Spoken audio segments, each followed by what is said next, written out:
Hello again, everyone. Cynics here, and these are the monthly inspirations for April 2014.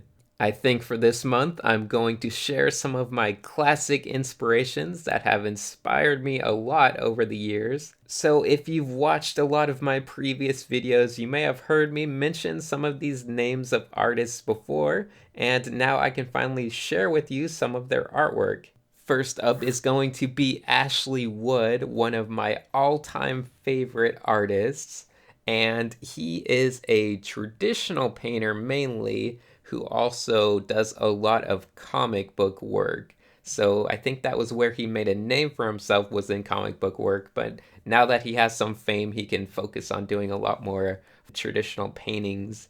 I think the main thing I picked up from his work was just the idea of how much you can do with something really minimalistic and impressionistic.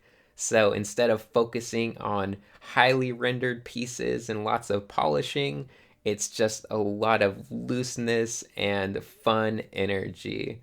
So I try to incorporate that into all my art because it's a lot more fun for me, and that's what art should be, is fun. And that's also one thing that he does really well in his work, is he just has fun with it. And speaking of fun, if you're into video games, you might also be familiar with his work. He did not only the comic book adaptations for the Metal Gear Solid series, but he also got to do the art for the cutscenes in Portable Ops and Metal Gear Solid Peace Walker. One of the other things he has really become known for is his involvement with the 3A Toy Company and all of the cool and stylistic toys he's designed for them. And they do a really good job at capturing the vibe of his artwork in a tangible 3D form. So you should definitely check those out as well. The next inspiration I want to talk about is Sparth.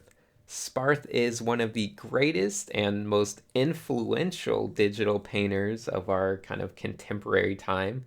Well, I guess of all of the history of digital painting, because it's changed so much over the years. Even the past 10 years, digital painting has come such a long way, and that's really because of, well, both advancements in technology, which have made it possible, but also the techniques have evolved so much over the past years. And I feel like Sparth is one of those people who was always at the cutting edge of trying new things. When Photoshop first started being used for professional digital paintings, it was Sparth who was experimenting with all these weird brushes and techniques to create a style that wasn't just based on recreating traditional painting, but it was doing something that could only be done with digital. So I think I've mentioned it before, but Sparth is the person that even inspired me to first start trying to digitally paint. So that is just one of his influences. But anyway, he has done a lot of great book covers over the years, but he's also grown to be a giant in the video game industry.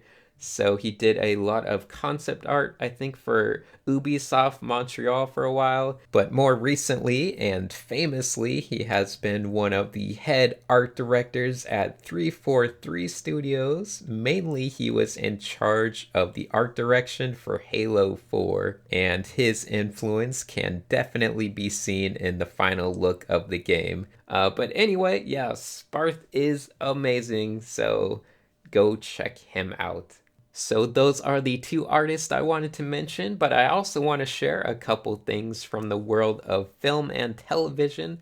So first up, my classic inspiration from the world of film is just going to be all of the movies of Sergio Leone. Is it Leone? Leone? I don't know, but Sergio Leone, he's such an amazing director, and you can tell in all of his work that there is a heavy influence of an artistic background. Every shot is framed to be a perfect composition, a perfect color balance. Just everything is so beautiful that I guarantee any shot in any of his movies is something that will make you want to paint it. But I would say he's also known for being someone that really loves all of the unique eccentricities of, Wait, I'm not sure if that was a word. Well, it sounds like a word. Okay, eccentricities of just random people. So a lot of his extras all have so much character and they all feel so unique. But he just loves to focus on those things instead of trying to hide them and showing us how beautiful all of these things can actually be. So I strongly recommend you check out his movies. Probably either The Good, the Bad, and the Ugly,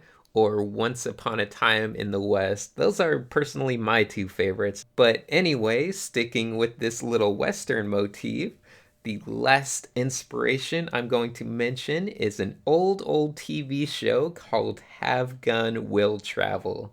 Now, this might not be as visually interesting because it's an old black and white show, but the main reason I want to recommend it is because of its ability to tell stories. This comes from a time around when like Twilight Zone came out and stuff similar to that, where the focus was really on well written short stories. So each episode of Have Gun Will Travel is like a little mini movie, and they're all really, really good. So check them out, especially if you are interested in things like story writing, comic writing. I know a lot of people that are into art also want to make their own comics, and I think a show like this will help you learn a lot about storytelling.